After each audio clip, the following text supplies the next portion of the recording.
I want to talk about this thing with all or nothing. A lot of us like to either have it all or nothing at all, or nothing, right? It can't be just a little. It can't be settling for what you can get. It has to be all or nothing. And this is the issue, I'm going to say, with a lot of black people, I'll say, right? Black people. The issue of all of nothing. And I'm talking about the black people. I'm not going to criticize them now. So I'm not going to get into saying I don't deal with the black people and put down black folks. That's not what I'm about to do. Because I feel like if somebody still has in their heart to want to have a heart for the black community, I don't see nothing wrong with that. I'm not about to judge it. I'm not about to judge things like that, because you know what? Once you truly realize what world you are in, then you will realize it's really kind of a waste to put so much judgment on somebody else. But I want to say a major issue is all or nothing. Now, a lot of us have struggled with all or nothing. I'm going to get into what I mean by that. A lot of us have struggled with all or nothing. You know, people in general.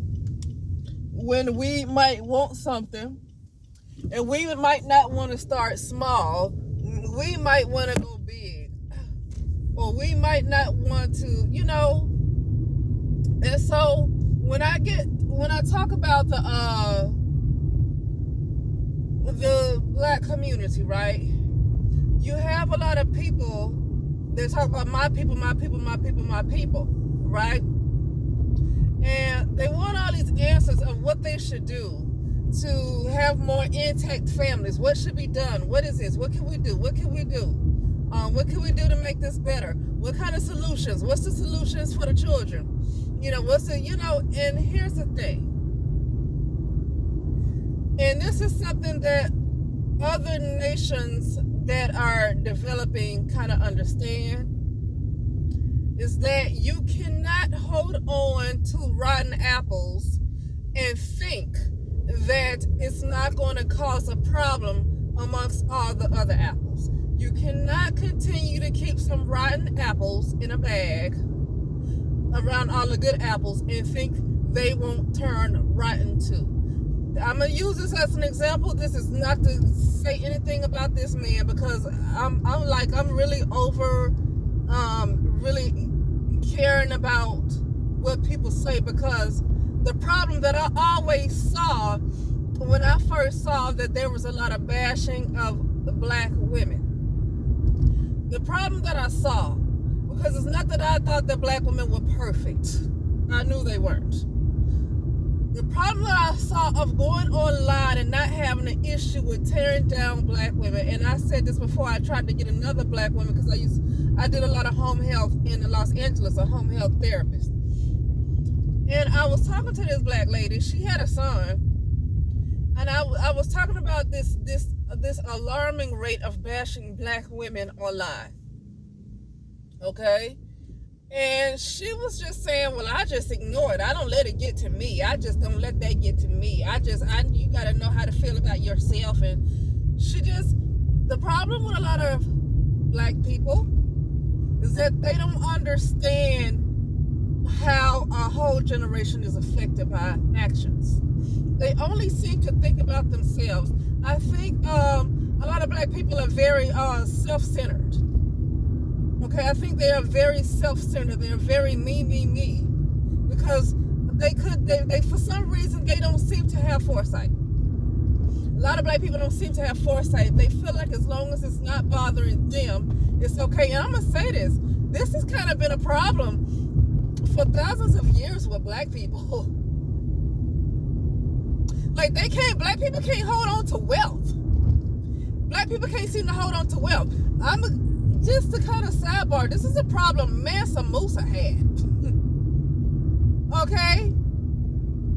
I know I kind of went off, but this is like, when I think about it, The wealthiest person in the world was a black man. I'm talking about during patriarchy, because we know there was a matriarchy before that.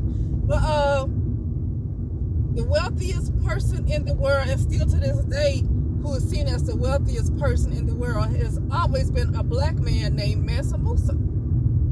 Somehow he got into himself, he became arrogant, and he just lost everything, and there has been no wealth that was passed down through his generations.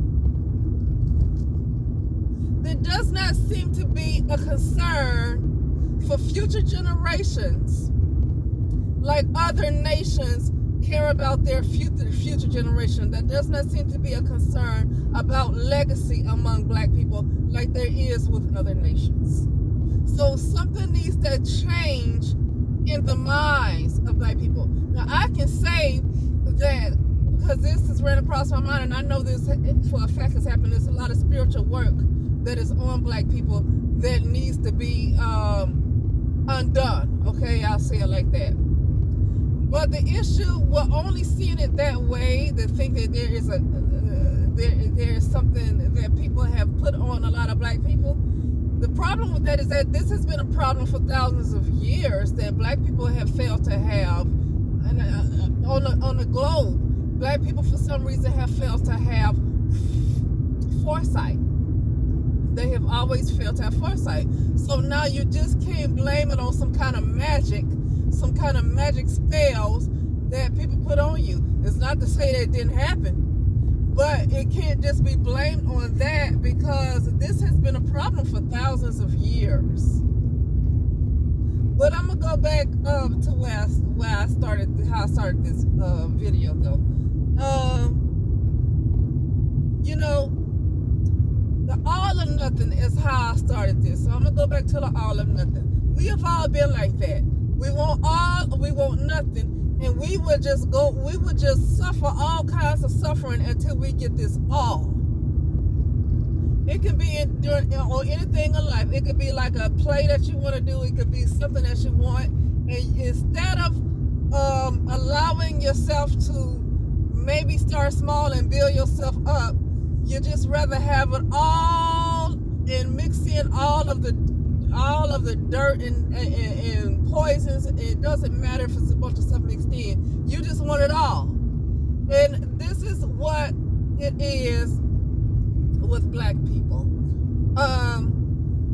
So going back to this lady I was talking about who have this son, I was saying, I, as an individual person myself, I'm not deeply hurt by what these guys say all over the internet, because there's billions of other men in the world. If it was just about what a man thinks, it's beyond that. And when I was telling this lady this was around the time I somewhat still cared about the black community. Okay, this was around the time I still somewhat cared. Because now I don't really bring it to anybody's attention. I just don't bring it to anybody's attention. I don't think it matters at this point. Sometimes you let things go so far, it don't even matter to bring it up, hardly. Because at this point, you're just going to be scattered. Okay, you're going to be scattered.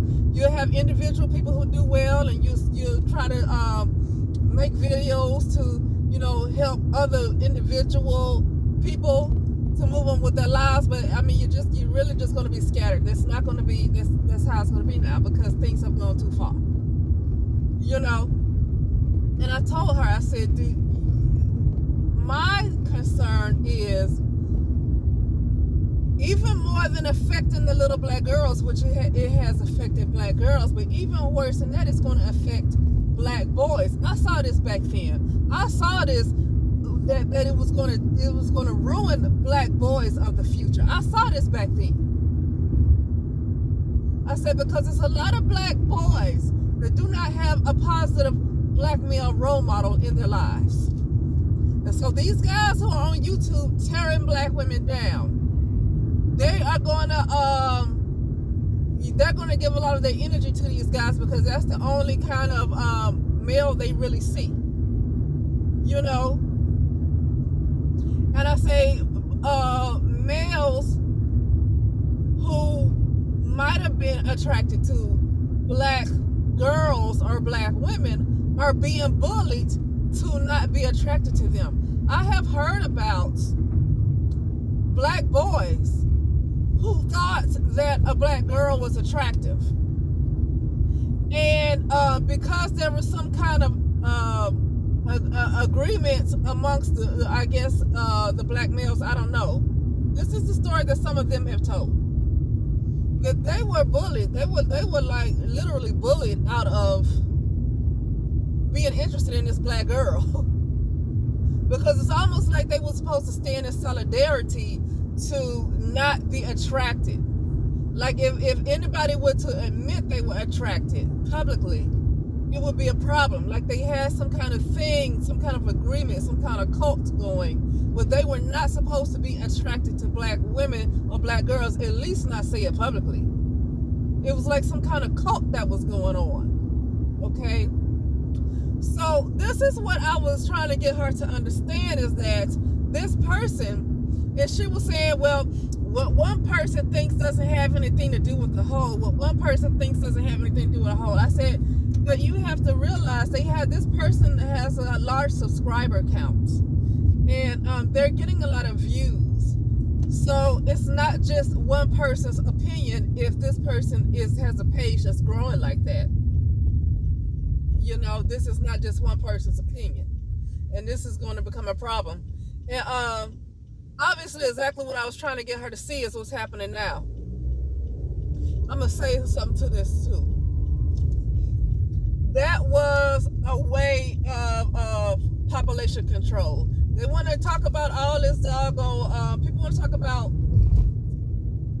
welfare and all that stuff, and birth control and abortions and all that stuff. But that constantly hating the group of women that they came from, and then kind of standing in solidarity to only be with women outside of their race, is kind of a way of population control. It's population control. Okay? But I remember there was a guy that came online too. It was a white guy that was online. It was years ago, and he was talking about a popular YouTuber that would, very popular YouTuber that would bash black women. And he would talk about, of course we see, a lot of black women out there that, need some work, but, to lump them all into the same group like that is just no. This was a white guy that said this. I remember him. He had like long hair, and he was laying on his couch saying that, and he said, he called this guy, the white guy called this popular YouTuber a cancer. He called this guy a cancer. And what the black community wanted to do, instead of cutting off the cancer, is to hold on to the cancer and still call themselves working on the black community. They want to hold on to cancer. Even a doctor, when they see a certain cancer has metastasized and gotten out of control, they say they have to do something to stop it. But what black people did not want to do, and I'm talking about the black people who truly care. I'm talking about black people who truly care. I'm not going to get into black people who are who needed to be put in the trash. And there's a lot of people, by the way, it's a lot of people in the world that need to be put in the trash. I'm not going to just, like I say, just dog out black folks. But with the people who truly cared about the black community, and who still care about the black community, they should not, where they went wrong to me, is this all or none mentality where they want to hold on to the bad apples and keep mixing them in with the good apples and try to make it work, and then try to convince somebody else that this is somehow going to work out if they keep having faith. Black people are very religious in that sense. And when I say religious, it doesn't have to be about Christianity.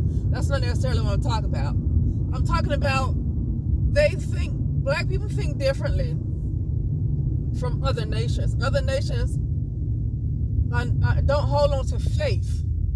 They don't have they don't have this faith the way that black people have it. They will cut out a problem that seems to be a threat to their growth, to be a threat to them getting to their goal. But black people, the ones who truly care about the black community, they want to keep holding on to faith. They want to hold on to the trash and keep holding on to God's unchanging hand, or keep holding on to faith. And it's kind of it's almost a little psychotic. It's almost a little psychotic there, because they're not seeing reality. They're not seeing the reality of the situation for what it is. It's like a psychosis going on with people who truly care about the black community, but they let these people like that popular YouTuber continue to be an influence, especially among the young boys, because they hurt young boys. I'm gonna be honest with you. They hurt the young boys are. I think the young boys are almost finished. I'm just gonna say it. Now, people will say I sound negative saying that. Black people will say I sound negative for saying that. This is the psychosis. Black people are kind of psychotic. I'm the one that's negative for saying that. I just think black boys are finished. But I would be wrong for saying that, because black people are psychotic. And I mean psychosis I don't mean psychosis as a way to put down anybody, because truth be told, we all have battled something and we all still deal with something. So when I call people psychotic and say they're dealing with psychosis, I don't mean that to be negative. I mean that to say exactly what it is. They do not want to see reality for what it is. And the reality is they wanted to hold on to the little rotten apples. They wanted to throw them in the bag with the apples that were still good. And they wanted to keep them in the bag, although the good apples were starting to turn rotten too. Okay? They still wanted to keep those little rotten apples that was already rotten. They wanted to throw them in a bag, and then they saw the effect that the rotten apples was having on the other apples, that the other apples were starting to turn bad as well. They saw it, and they still wanted to have faith. Why are you seeing that all of these the rotten apples are kind of causing the other apples to turn bad? You might not want to stick those apples in. You might want to separate those rotten apples and not stick them with the good ones. But for some reason, you want to have this faith, which I call psychosis. You want to have this faith that you can look at all these apples being negatively affected by these other rotten apples, but you want to have faith that somehow these rotten apples were going to turn good based on your faith, based on your all or nothing type of faith, basically your psychosis.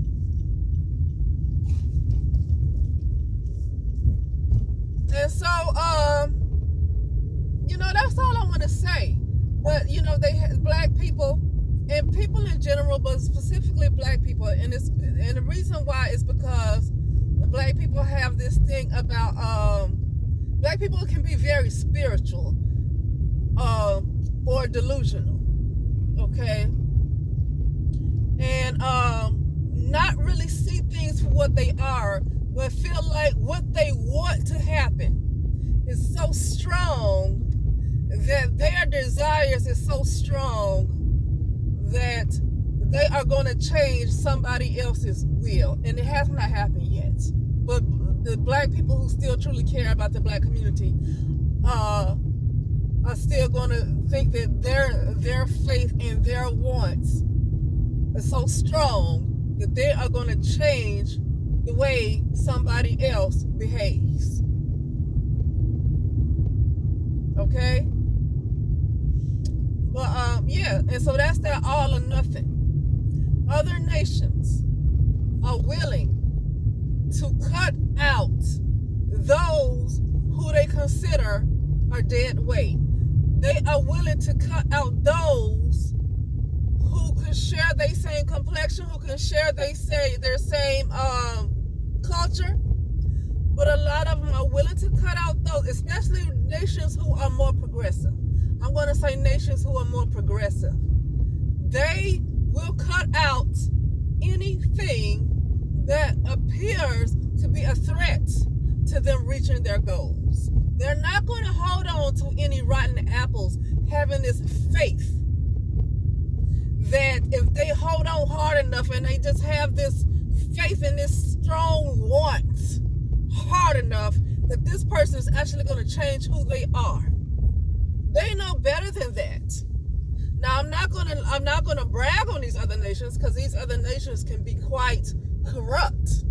Now these other nations can be quite corrupt, so I'm not bragging on them to say that they're better people. But what I will say that they're better at is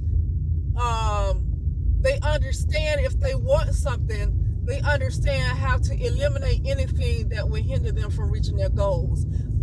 They're not going to hold on to all this faith and think that they can want something so hard that their want is going to be stronger than somebody else's will. Okay? And so that's all I got to say. Black people, like I say, by being some pretty kind of spiritual, they feel like just giving it time, maybe some people will eventually change their hearts. Other nations don't really think like that. They're not going to wait for somebody to just decide to change their heart. Okay? Because some people are never going to change. And they don't want to wait on somebody, a lot of them, they're not going to have that kind of patience. They're not compassionate. I'm gonna be honest with you.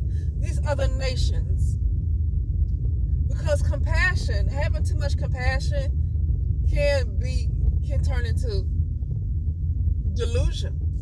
Having too much compassion can kind of turn into delusion. And when I say that, I mean sometimes people can have so much compassion that they don't care about ever seeing any results. They'll never care about seeing any results, but they'll keep having compassion, and it turns into delusion.